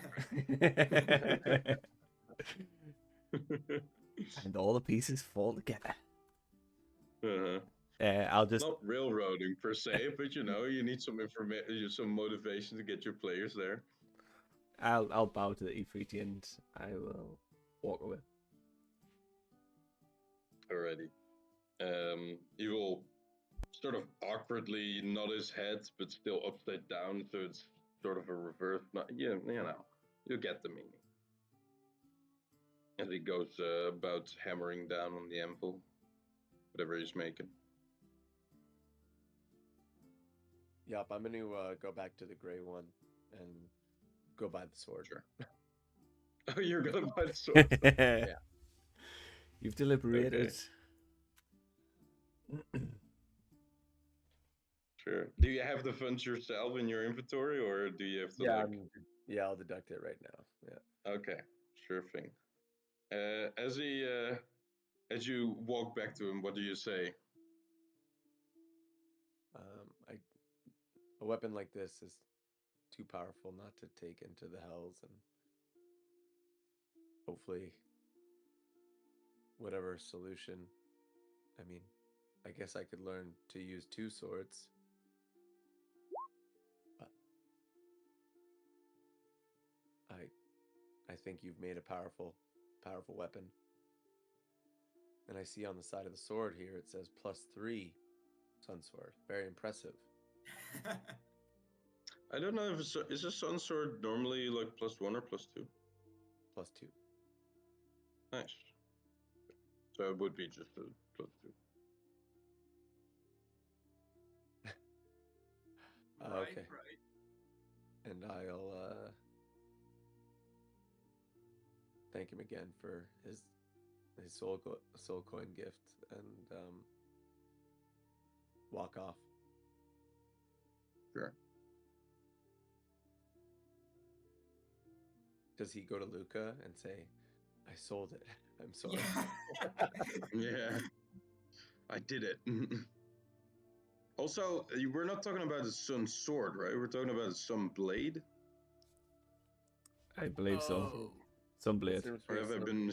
Yeah, because some blade is the +2. Some sword I'm looking at is a different thing. That's the thing with Strahd. Yeah, the sun blade is a +2. Does radiant damage. Gives you like. Yes. Well- the sun's sword is a sentient sword that like yeah, but Strahd basically, used. yeah, Sun Sword is a Sunblade, just a very specific. Yeah. No, I'm just clarifying that we're not talking about the sentient blade of the Curse of Strahd campaign, but the sun blade, Neither one. which is pretty much the same thing. Neither one. Your dragon didn't want to go in. He's like, "Fuck that! I'm not going in there. There's only Mm-hmm. somebody there. It's occupied." Yeah, it's occupied. Yeah. No, just making clear that you're talking about just a regular sun blade, not the sun sword. Yes. Right? Okay, Yep. good. Yep. Okay, just making sure. That I was like, oh god, now I have to fucking. I would have given it to you, but I don't know if you want that. Another fucking thing in a sword. Well, the current thing in my sword is leaving me on red all the time I talk to it. So. Hey, Getting you ghosted fucking by bleed. his ghost.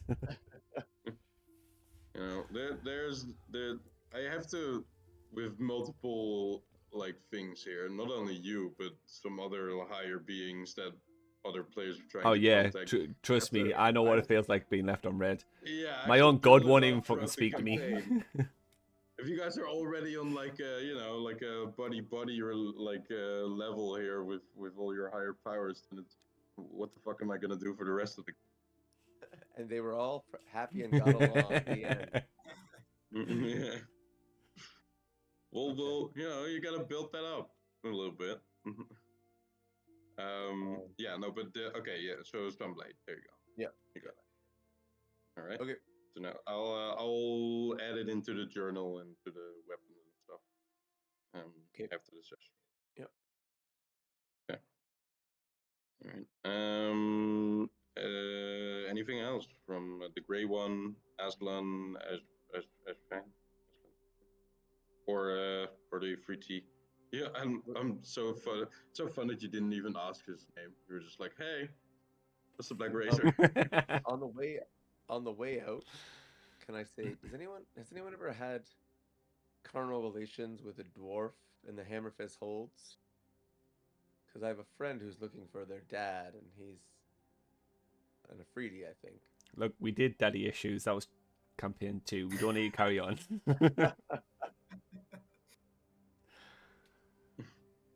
To whom do you ask this? Aslan. Aslan? Okay. And what do you ask specifically? Because that's a bit vague. If anyone has ever had a child with a dwarf from the Hammerfist holds. All right. I'm gonna roll a d20.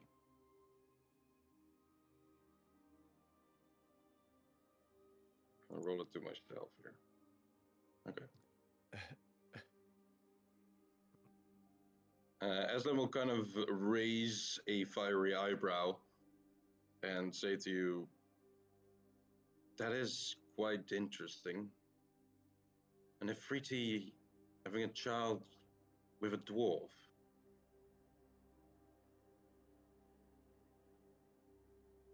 Yes, he's a genasi now. Well, he was always been, but That's not normally how genasi are created. You know that, right?" I've heard there are many ways to make a genasi. Yeah, well, I guess so. Usually they're created by fire. But no, I haven't heard about anyone with that description. Well, if you do, there's a little fire genasi on the material plane looking for one. Does this fire genasi born by dwarf and Ifriti have a name? Heiko Kaz. I'll remember it. Thank you for your help today, Aslan. No problem. I'm eager to help any clients that come into the armory.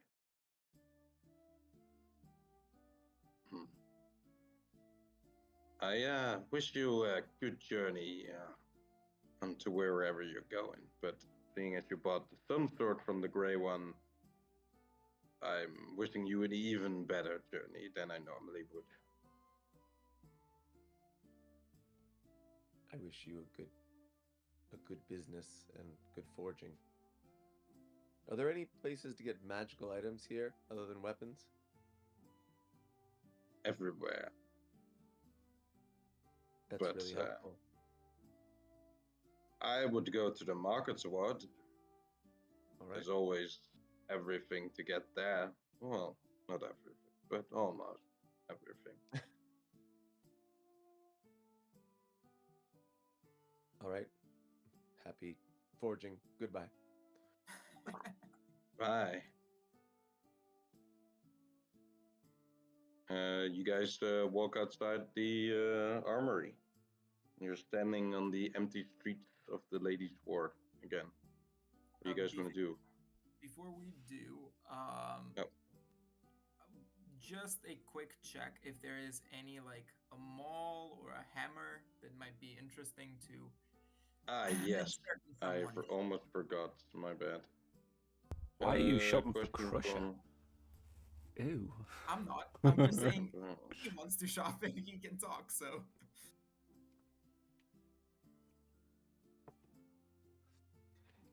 Crusher did say that he was willing to pay in sexual favors to get this item.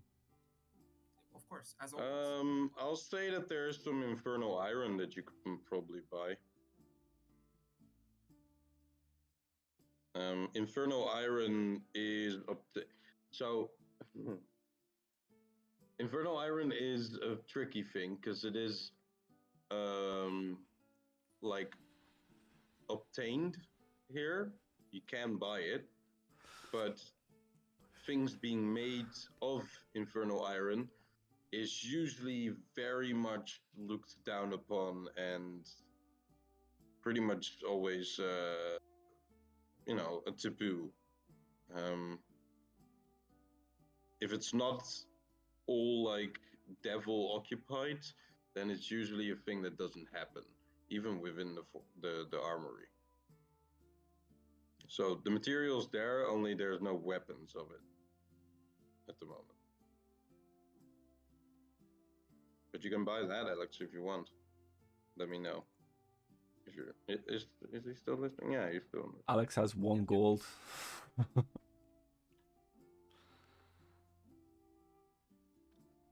Yeah, that's true. That's why he said for favors. Yep. Yeah. But also, like, if there is any possibility of him like getting some materials and stuff like that. Yeah, there you go. So there would be infernal iron. I think he would be interested in that. But to get it, you'll probably have to pay. Although there is a devil within the armory that sells this stuff. Although he's not allowed to craft anything with it, but he will sell it. Motherfucker about to and make a I'm deal. sure there's a way of doing something else other than paying the gold pieces for it. You know what? He would be willing to give you a good amount of infernal iron if you pay with not a gold piece but a soul coin. Well, He is a devil after all. We don't Chain like Crusher devil, now. to be specific. Would he accept the soul coin if it was empty? It would be less valuable, but still would get you some. The soul coin you got from the Grey One is full, though. Just to clarify. Is what? The soul coin you got from the Grey One is charged. Yeah, no, that's why, because theoretically we could just release the soul in it and then pay with an empty soul coin. If we're able to. I guess, or you could pay with a full one and get more. hold on. I'm sensing Crusher is speaking telepathically to one of us.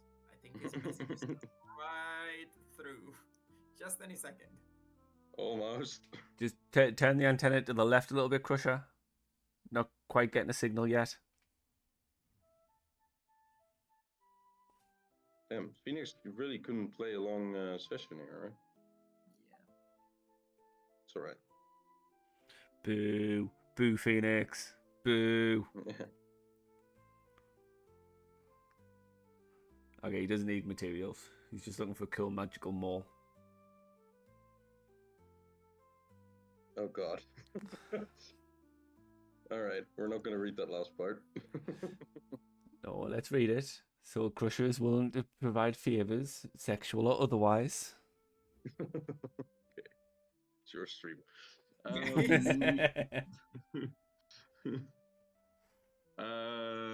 Okay, so no materials actually needed, just like weapon. So yeah, like I said, infernal iron is very looked down upon, especially in the smithing world.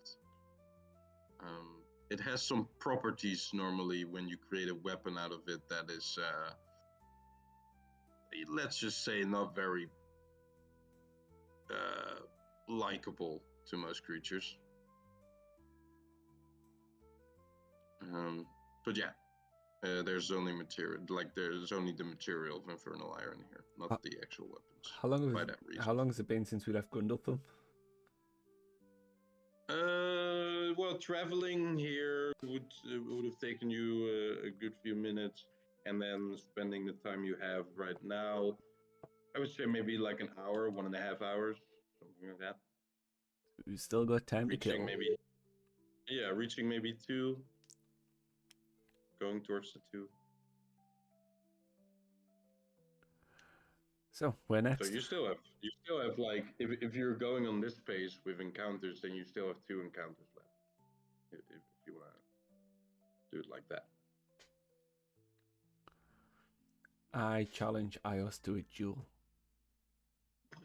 Oh, that always ends well. Be careful, he has a Sunblade now. I don't think you want to do this now. I really don't. I've seen how hard you hit. Fuck that. Yeah, well, you guys haven't had a long rest yet, and I think he used this thing, so he doesn't have the completion soul thing. Now it's the time to attack. Nat 20. That would kill him. I have 108 hit points right now. It would not kill me. And nat Oh, 20 damn. Okay, fair enough. yeah, that wouldn't. Good Jeez. damn. That's just because of aid. Aid is gonna wear off, and then I'll just be No. I'll just Just wait conveniently like keeps 4 looking more at it. hours, and you'll be fine. He just conveniently keeps looking at his stopwatch, just like, okay, okay. He's like, Lukka, please, cause this, please. All right, anything else? Or do you want to go to the grumble borbs? It won't be ready yet, so we're gonna have to Or find anything something else. to do. There's so many things here. Yeah, what is it that we can do here again? Obviously, we've been in the armory. Tattoo shops, greeneries. Tattoo shop. Yeah, like casinos, theaters, Ooh. festival locations. I say we go to to the casino. Hall of Records, Hall of Speakers, all kinds of different taverns, gatehouses.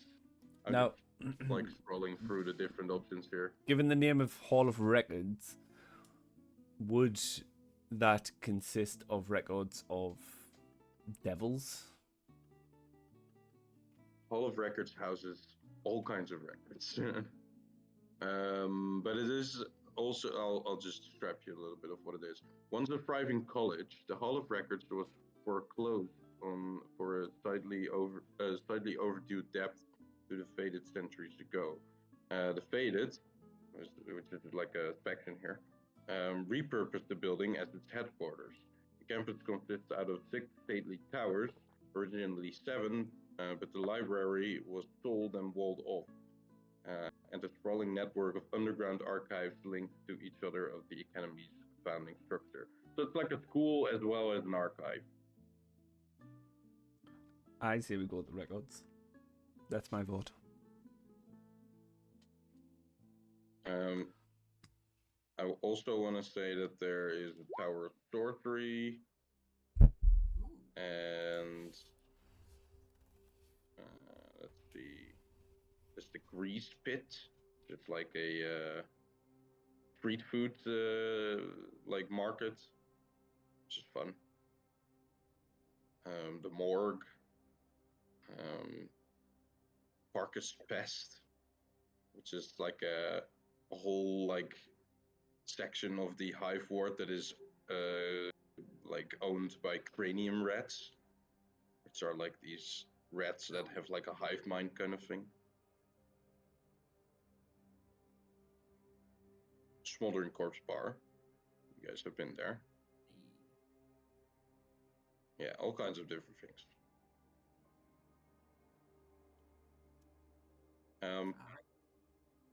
But whatever you guys want.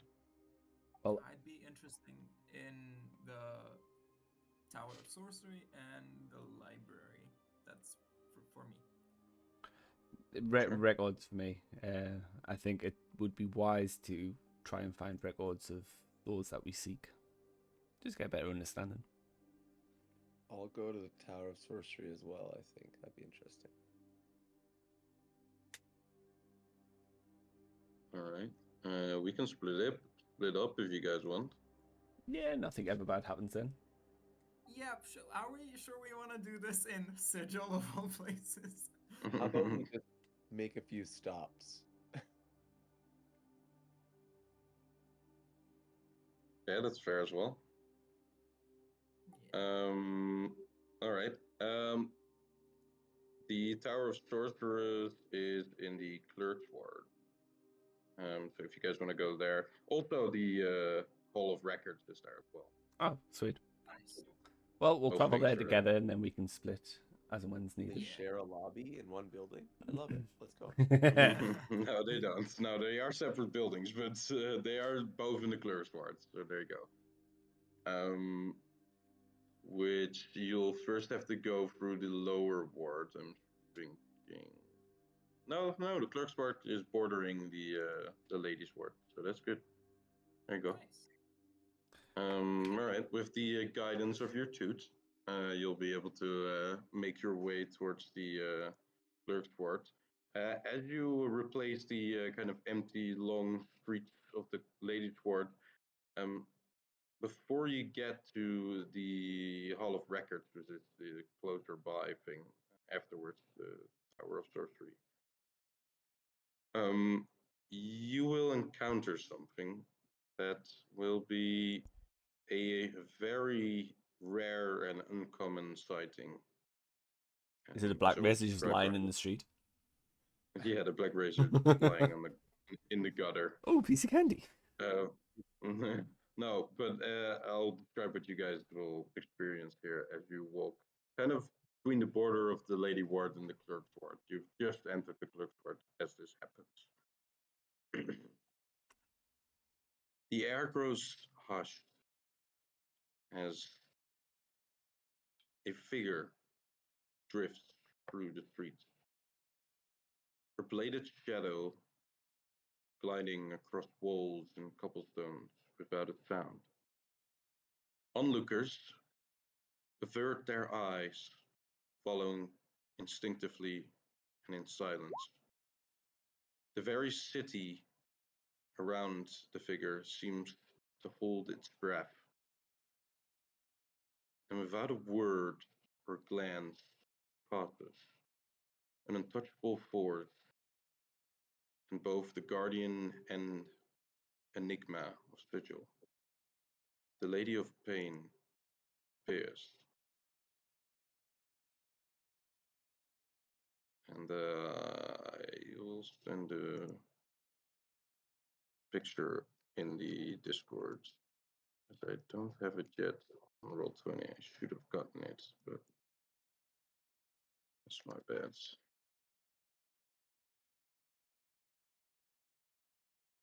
She is quite a daunting individual.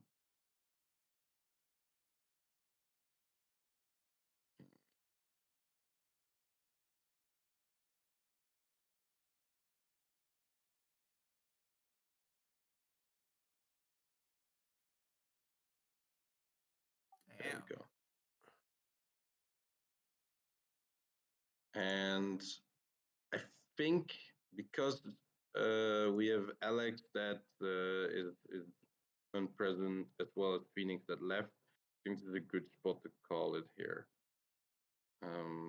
Because we'll be doing whatever we're gonna do with this encounter in the next session, but I kind of want all you guys to experience it. Encounter, you say? Encounter, you say? Well, it is an encounter already, just seeing her, but depending on what you guys plan to do with it, it might be more. I'm going to chop a head off. Yeah, if that's the case, then I want you guys to all experience it. And it's been, what's it, 2 hours and 14 minutes, so we're not that far off. Woo! Also, I'm tired because it's 1:14 a.m. Yeah. Where I am. It's understandable.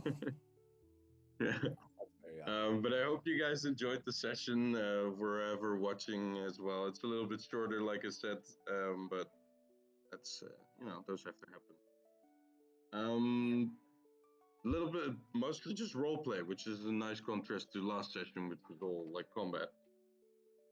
We did some shopping, discovered some things, and we're gonna do some more shopping before we get back to Grundlefam and hopefully retrieve our documents here, and then get to the Bank of Aberforth, which now has a second motivation of getting there. I've got 3 motivations. Mostly for one particular individual of the party, but we're gathering the different motivations to go there. I have several reasons right now. Which ones? You have, of course, the main one, then the razor, and then my promise. Yes. Which it might not be the right place for it, but if there is anywhere that would be in Sigil anyway, it would be there. I mean, that's the general reason for just going there, right? Yeah. Everyone wants to enter hell.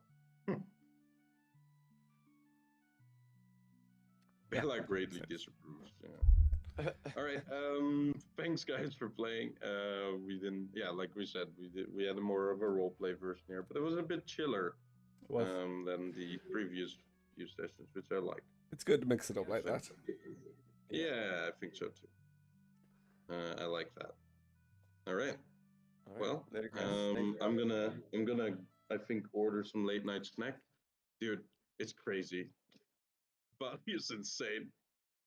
You can, like, the prices here. I can order a full like 35 centimeter pizza, get it delivered to my house within half an hour, and pay like €6. Yeah, it's mental. it's and they're good pizzas. They're actually good pizza. It's crazy. Because you don't have the likes of Toys Besorged. You don't have the likes of Toys Besorged charging like €5 just for delivery. No. It's like 40 cents for delivery. Yeah. And then the pizza itself is like €5. It's not even €6. It's crazy. It's actually insane. I've been ordering food or like eating at like places, and I've not cooked a meal in 2 weeks. I've cooked eggs, but that's it. You're on holiday. Going up a weight class and arm wrestling up. Well, actually, I'm not intentionally. I'm sweating here because, well, not here inside. Like outside, it's like on an average, it's like 32 degrees and like very humid. So I'm like very much sweating. So I'm losing a lot of water weight actually. Okay. So I'm doing like a good amount of walking, and I did some arm wrestling here in Bali as well. Yeah. So I'm keeping up with. I've gone to the gym a few times, so I'm keeping up with exercise. I am eating a bit more, I think, on average, but it's not like I'm gaining much weight. No. Well, still doing kind of the same. I've been going up weight classes steadily my entire life, so it's not. Yeah, fair. I mean, I've been around 85 kilos, around that mark for the past like 3 years. years. Yeah. I've been like 79 or I've been 87 or something, but going around that place. I think I'm currently 84. So yeah. So there you go. But yeah, no, I'm ordering some chicken, I think. All right. Enjoy. Thanks for Yeah. yeah. Thank you very much. Yeah, Yep. thanks guys. I'll see you all next so week. sorry for the shorter session, but I It's okay. feel it's a good time. All good. Yeah. Happy Yeah. to do it. Talk to you guys later. All right. See you soon. Have a good rest of your day, guys. Bye, guys. Bye. Bye, guys.